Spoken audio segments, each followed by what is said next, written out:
នោះស្រីពិនជាមិនទៀងដងរៀមដងទៀងតាមរដូវកាលថាមានតែបងអូនថាគ្មានអ្នកណាធ្វើឲ្យខ្ញុំលងស្លងជឿពេញអារម្មណ៍ដុំថ្មដែលខ្ញុំរឿងយកកែច្នៃ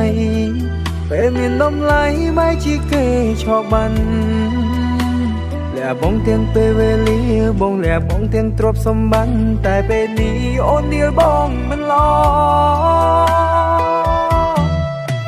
បែបពីបងមិនទាន់បាន3ខែផងហើយវ័យអូនលួចទេតងនាងថ្មីអូនធ្វើនេះមានខ្វះគេទេចរណៃតើរូបគេស្មោះជាងមកប៉ុណ្ណាបងនឹងថាបងមិនសានឲ្យសងហាតែអូនត្រូវចាំថាគ្មានអ្នកស្មោះ